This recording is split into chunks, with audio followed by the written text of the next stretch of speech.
Hello, everyone. Today we are talking about herd immunity. You heard me right.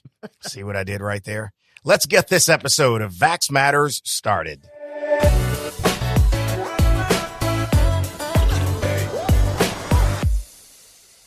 All right. So herd immunity is a term that some of us are familiar with, but do we really understand it?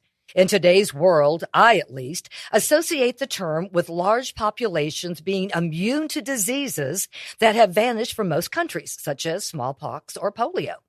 But the term is more complex, though, I do believe. And here to deepen our understanding of herd immunity is Dr. Eric Griggs, Director of Community Medicine at Access Health Louisiana and a Louisiana Health Promotion Ambassador for the Louisiana Department of Health.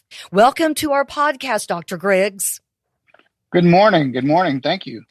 It is so good to have you here, and Di gave a really great description of where we are beginning. And so for those who don't understand it, I'll ask the obvious question, what is herd immunity? That's a great question. Herd immunity is exactly what you said. It's a term where most of the population, a certain percentage of the population, has achieved exposure to a certain virus or disease such that the virus or disease won't affect the population anymore. So why is it important for us as a community to try to reach herd immunity? So depending on the diseases, the reason it's important is because we don't want these diseases to be able to harm large factions or anyone in our community. You mentioned the examples of smallpox. You talked about polio. A lot of these things have been achieved with vaccines. There's natural immunity and then there's vaccine immunity, and they both work to achieve herd immunity. I guess that makes sense, right? Well, how can herd immunity be reached? Well, again, one of the ways that there are two ways. One is natural immunity. One, by a certain percentage of the population actually surviving or contracting the disease and surviving, and then achieving antibodies such that it won't affect them anymore. The other way is to stimulate this antibody response through vaccines. And you know, Dr. Griggs, I think that just begs the question, is it possible to reach herd immunity? How do you know if you have reached herd immunity with a certain disease? Well, what will happen is in public health, there's a thing called surveillance, of course, that lets us know generally how many people have been affected. We keep an eye or we surveil the number of people that have been infected. And then we also count the number of people that have been vaccinated. Now, this works well for diseases, I'll say viruses that don't mutate as quickly as some of the others, because otherwise with the mutations, it can be difficult to achieve if you don't have the same immunity to one variant of a virus that you would the original. You know, we're such visual people, so I'm going to ask what may be considered a dumb question, but is there a percentage? Is it 60%, 50% plus one? I mean, at what percentage would you consider herd immunity reached if we ever achieved it? Well, so if you're talking COVID, for a while we were saying that it was at 70% of the population. Once 70% of the population had either survived the disease, had been infected and recovered, or been infected, we would achieve herd immunity. And that brings in the issue that I alluded to earlier of variants. Part of the issue that we're running into now is that with these different variants, particularly of the Omicron variant, is that you're able to be reinfected by different strains. And here with the B5, you can be reinfected with the same variant in a matter of 4 weeks because of the nature of the coronaviruses. Wow. And it is kind of hard to wrap your brain around, just to wrap your head around all this. Just when you think it's safe again, or that, like we were talking before in some earlier podcasts that Clay and I have done, you seem like, okay, we're doing good. And in the overall scheme of things, from where we are doing very well, but there are so many variables out there. And we were talking to Dr. Griggs about the fact about, that Clay was saying a certain percentage for a number, but that varies with different diseases, such as, I guess, like measles and chickenpox and all that, as far as reaching a herd immunity. Can you explain that for us? Yeah, it depends on it depends on the virus. Each virus is different, and the viruses are competing to survive just like we are as humans. So the level of herd immunity is going to depend, exactly like you said, on the disease process. So for some diseases, it might be 50%, it might be 80%, it could be as high as 90%. For others, it could be, like we were saying with COVID, like we thought a few years ago, that 70% would get us there. But we don't know the nature of you can't predict what viruses are going to do as they mutate and they create variants. We spoke with Dr. Joseph Cantor in a previous episode of the show about where we are. And he said 95% of Americans have either been vaccinated, had the coronavirus, or both, right? So how does that work in conjunction with our efforts to reach herd immunity? Because that's a big number. So can you kind of extrapolate out how that gets us there? Yeah, so he brought up an excellent point. And again, this illustrates what I was saying earlier. That's a huge number. And you would think that we would have achieved herd immunity, again, reached a point where the virus can't find anyone else to infect. It can't propagate anymore in the population. The problem is that we have these variants that we're dealing with. We've had with Alpha, we've had Delta, we've had Omicron, and we've had variations of each. And each of these has different levels of reinfection. Again, herd immunity is easier to achieve if you have a virus. And once you're infected, your antibodies work to protect you from future infections. With the way COVID has mutated, you're not necessarily protected from future variants. So it makes it a lot harder to achieve. Your level of herd immunity towards one variant, let's say Alpha, is no longer as effective when we get to Omicron. Does that make sense? Mm-hmm. It does. Yeah, we're kind of on a slippery slope with all of this, aren't we? And Dr. Griggs, I heard so many people early on, that was kind of one of their, I don't know, reasons, excuses, explanations of why they weren't going to get the vaccine is because, quote unquote, waiting for herd immunity to kick in. They said there's no need because they will be protected because of herd immunity. What do you say to that? Well, that might have been, I could understand that logic and I respect that logic for earlier on in the pandemic. But now that is not the case. Herd immunity is much more difficult to achieve. So natural immunity is going to be even more difficult.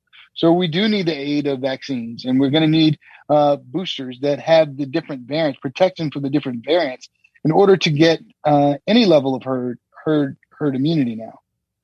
I'm so fascinated by the concept and the reality of getting there. And because we talk so much about COVID right now, and it's like Diane said, it's so ever evolving. How are you consulting with people in small groups about this and how they should go about conducting themselves so that we can achieve said herd immunity?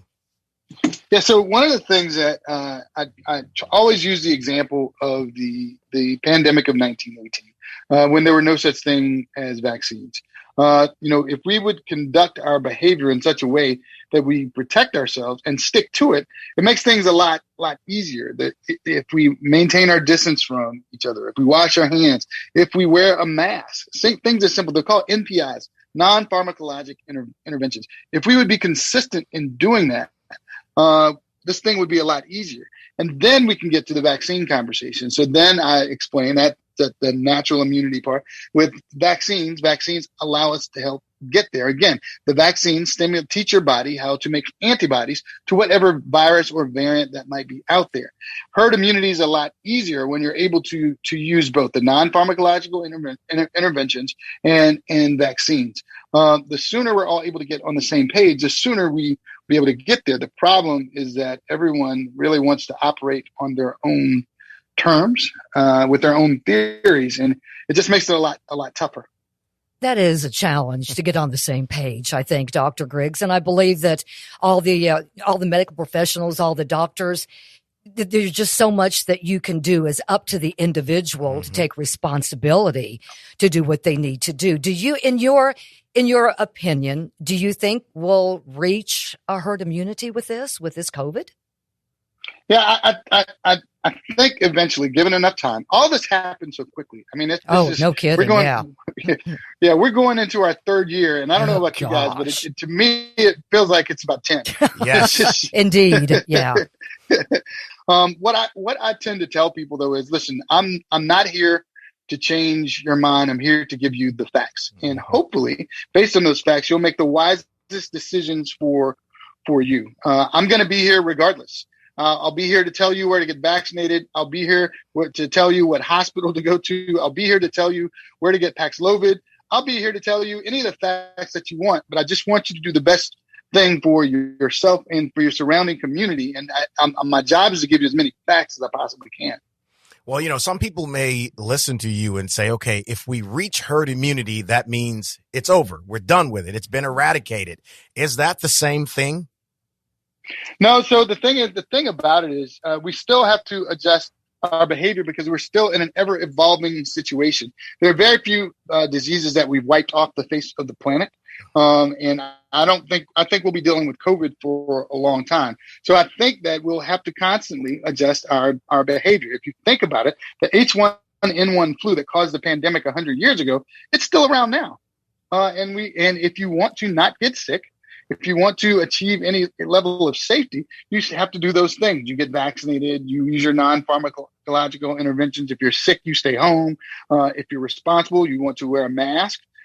If you go out, you wash your hands. So I think the things that we just happen to adjust our behavior. We've been living for all these years without a virus of this nature. So it's hard to get people to change their behaviors. And I believe it, as Clay said a little earlier on, that Dr. Cantor said that COVID has been the defining situation of our generation. Yep. I mean, this turned our lives upside down, sideways, inside out for the past 2 to 3 years. So all of this, the medical community really having to educate everyone. We're becoming more and more familiar with these terms of the herd immunity, of the variants, of the subvariants, of wanting to know about eradicating diseases. We're all getting kind of a little degree here, not medical degree, but a little degree in medicine and what we need to do for ourselves and for, as we said, our community and loved ones. So when reaching herd immunity is not the same, just to clarify that, is not the same as eradicating a disease. We want to be very clear about that, Dr. Griggs. Yeah, absolutely. Reaching herd immunity is not the same. With herd immunity, the disease still circulates in the population, but it's not able to affect that population. Eradicating a disease is different, like we've done with smallpox and polio. And to your point, I explain it to people like, listen, I know this is a drag. This is like, it's like sitting in a science class and being forced to take a science test. Yes. And you hate science. Yes, it is. It's a required course to graduate. Yeah, we're all in that required course right now. Yeah. Wow. Exactly. That's exactly what it is.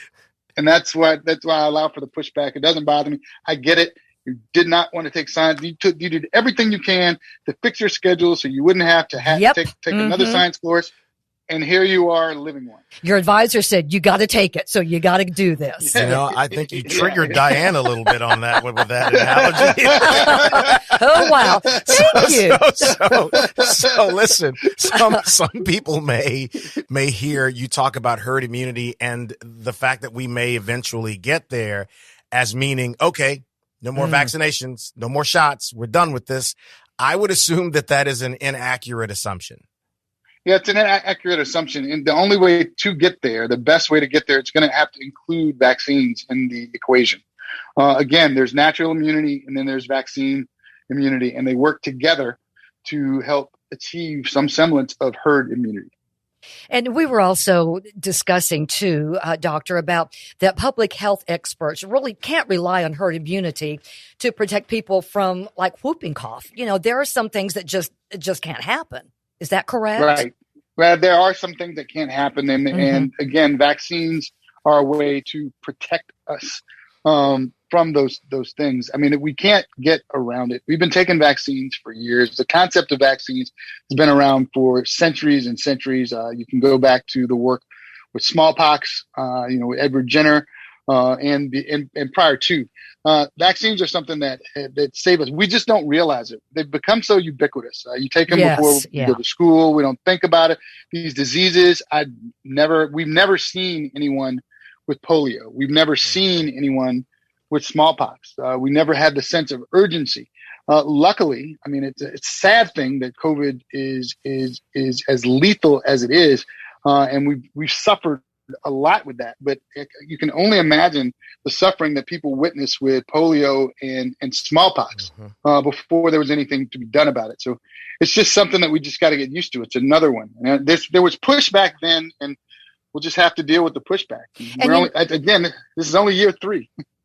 Only year 3. Thank you for that reminder. But it was always a given when we were growing up as children. You just did it. You got all your vaccines and you did this and you did that before you went to school, and there was no question about it. Right. And now sometimes I think as adults, we forget about there are shots, there are vaccines that we need to continue to make sure that we're up to date on. Again, to be proactive about our health, Dr. Griggs, because we never know what's waiting around, the next bend, because who would have ever thought that COVID, holy cow, shutting down the world in February of 2020. I mean, the world was shut down. Well, as you know, Diane, to become a member of any social media platform, you have to have a medical degree. So everything we read on these platforms is true. So I love it. It's interesting to think about where we are now. You referenced how long we've been in this, Doc. And now we're getting back to the activities that we've seen before, sports activities, gatherings for schools, family gatherings, vacations. Trips, yeah. So how does that reality impact us, or the speed at which we reach herd immunity? So it's because this virus is ever evolving, though, it makes it really, really tough. I mean, each variant and subvariant is more infectious than the last. And the fact that there's no there doesn't seem to be the amount of cross protection from variant to subvariant seems to be getting less and less. So it makes it a lot more challenging. The other thing is that we're in pandemic fatigue. Yes. We're tired of it. People don't want to hear about it. They don't want to talk about it. I'm doing work in other countries. I was in Turks and Caicos, and I was doing a men's health event, talking to their minister of health for the country. They're like, Doc, we can talk about everything, but don't talk about COVID. Gosh. The elephant in the room, huh? Don't talk about COVID. Wowzers. Don't talk about COVID. How did that go, Dr. Griggs? Man. Yeah. I'm thinking you took his advice. I said what I had to say, and to get out of the room, but I already knew that once you get out in the community and you start doing any type of health talk or health education, COVID comes up, and you can't avoid it because you had to wear a mask when you're inside. Why are we wearing a mask? It's because of COVID. So I didn't bring it up until they brought it up to me. But again, we have to get over the COVID fatigue. The technology being ever evolving is an amazing and it's an awesome thing, but it can be taxing. We're in the age of information overload, and there's mis and disinformation, and all those things go to reinforce people's views when they don't want to do something. And I think we've lived that pretty harshly. And Dr. Griggs, it really is a catch-22. Yeah, it really is. You have to the ability to read the room, or to have emotional intelligence and EQ, to realize when people are fatigued, when to let take your foot off the gas a little bit, and let people come to your own conclusions. Talk about something other than COVID. Live life. Tell people to be present in the moment. Yes. And really what's happened is there's a pattern to this whole pandemic. I think that everyone now is finally accepting there is a wave in the fall. There's a wave in the spring, summer. If you can remember, for the past 3 summers, everyone starts complaining, oh, I have a summer cold. I have the summer flu. I have this weird headache. It's my allergies and sinuses. And it turns out, it seems, for the last 3 years, it's been another variant. Once we're able to accept that and we can change our behaviors to wear a mask when we're traveling, to be more responsible when we're out, staying up on the latest. I'm bringing up my own point here. Part of the problem is that a lot of the information that's coming out it's not peer reviewed. The studies aren't strong, and we're just telling everyone everything the entire time. Imagine someone walking you through the process of making sausage. You wouldn't want to eat it at the end of it. Amen to that. Gosh, Uh-huh. Yeah. So we're given all these steps before the sausage is ready, as opposed to just only coming out with the best and most recent information that's been peer reviewed, that's been addressed in a powerful clinical trial. That way you avoid the information overload, and you just say, until I tell you otherwise, keep proceeding and doing this, and this. Wear your mask and get vaccinated. When a change happens, I'll let you know. Just being strategic and being able to read the room and read people's fatigue level. A lot of people will let you know their fatigue level because the moment you start talking about COVID, they walk away. Yeah, that I think I could pick up on that sign. Good way to stop a conversation, isn't it? Yeah. Mm-hmm. Yeah. It's interesting, Doc. I think you make an excellent point, because certain behaviors almost become involuntary. Like, say, here in South Louisiana, as the seasons change, there are things that we just do naturally. I mean, people in May start getting supplies for their homes in the event of a hurricane, so they don't have to rush out in an evening to load up on things, or in the winter time, what people do. I think that the same can be said for this. If we're smart about it, that we will naturally know, hey, if you're traveling in the fall, maybe you want to wear a mask if you would otherwise not do it. Right. And if there's a new vaccine that comes out, because we are working, no one wants to get shots. My own mother said, baby, I'm not taking another booster, a rooster, a hen, a duck, a chicken. I'm not taking none of it. I like your mama. My mom said, why don't y'all look, tell me when y'all get it right. And in the meantime, I'm just going to stay home. She's adapted her behavior. She's made a decision. She doesn't like the way that it feels. She's gotten a booster, but she doesn't want to take another one until let the virus. It's like letting a storm pass. Mm-hmm. She wants the storm of the variant to pass and give enough time for the next shot she takes has enough of the protection for the latest variants. It makes a lot of sense, but because people, it's not a comfortable feeling for some folks getting these boosters. And I do love it when your mama said, baby, when you get it right, no more boosters or roosters. I've had it all. I've had the vaccine and then the 2 boosters. And I tell people, my COVID dance card is filled. Yeah. She's dead serious. Yeah, she's I bet. She's not leaving the house. She's just, I'm going to stay at home. Just don't worry about it. I'm fine. Well, okay. All right. Give us an update as it relates to herd immunity for other things like the measles or chickenpox or whooping cough, things that Diane brought up earlier. Have we or will we reach herd immunity for those? Well, when you say reach herd immunity, I think we've done a good job of spreading the news and spreading our vaccine immunity is way, way up. I mean, it's very. Hello, can you hear me? Yeah, you just cut out for just a second, Dr. Griggs. Could you repeat what you were saying? Yeah, go figure. That was my mom calling. She must have heard me talking about her. Oh my gosh, her ears were burning. Her ears were burning. She said, I told you I wasn't taking that shot. I know you didn't tell them I was about to take another shot, did you? I love it.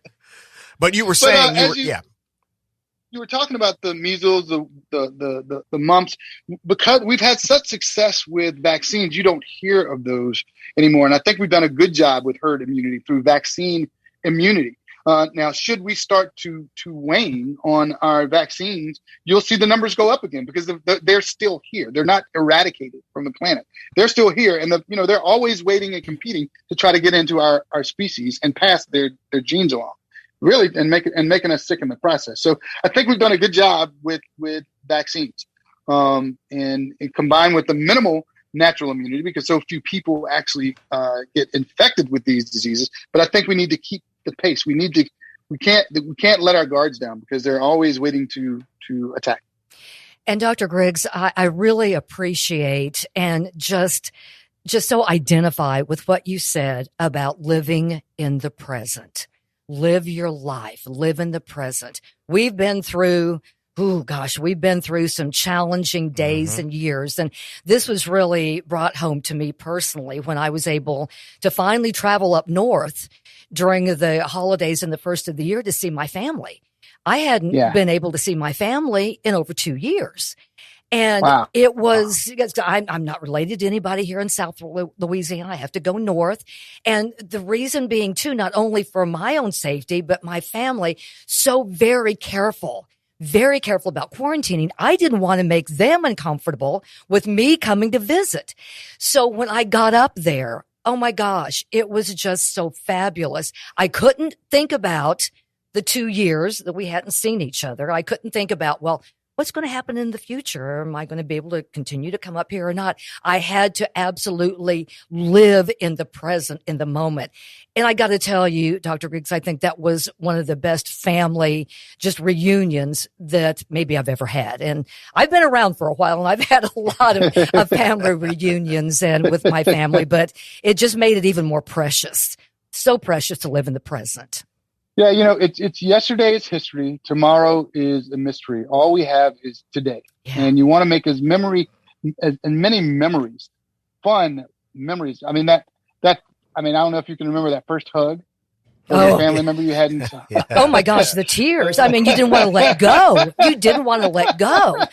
And we just say, oh my God. And to see their eyes, because, we talk to them, you talk on Facebook, but to see them in person and to actually have them in what used to be my no comfort zone, stay out of my my airspace, stay out of my airspace, anybody. But now you've got your family there. Right. And you've made it through and you have a common denominator of living through some really difficult times. Yeah, those moments last. I mean, those are the moments that'll get you through the tough times. Yeah. And that's one thing I will say that the pandemic has done. It's made me personally appreciate personal relationships and being able to spend time with people. I mean, we've never relied on each other more than getting through this. Like you said, this is unprecedented for our generation. Is there anything about the discussion on herd immunity that we left out? Any point that you'd like to make before we wrap up? No, the only point I want to make is kind of one that we've been saying. I mean, I've been really saying is that we need vaccines and we need natural immunity. They have to work together. It's not just something that, a lot of people say, I'm just going to catch COVID and I'll be fine. I'll be protected after that. Well, with the evolving nature of the variants, now we're working on making variant-specific vaccines. Those things combined with natural immunity, combined with other things, work to get us to herd immunity. I can't wait for us the day and it's kind of getting close. I mean, if you think about it, people are catching COVID and they're not freaking out. I have COVID, and they're being responsible. True, right? Home. They're staying home. So it's that's we're understanding the term endemic, but I don't want to put you through another science class if you want to take it up. And you don't want to put that out in the universe. Thank you. Yeah. Dr. Griggs, we so appreciate your time. Thank you so much. And thank you for being on this episode of our podcast. And tell your mama hi for us. Yes, tell your mama, please. Tell mama we said hello. Yes, indeed. You tell your college advisor, I'll give you a document so you can skip this part. I love you. Go back to the day. Indeed. She sat up straight in that chair and was pounding the table for the listening audience. Oh, man. He's telling secrets over here, Dr. Griggs. Well, thank you again. And thank you, everyone, for being with us today. I hope you're now a little more familiar and a little more comfortable when you hear about herd immunity. Thanks to all our listeners. We hope you will come back for more Vax Matters on our next episode.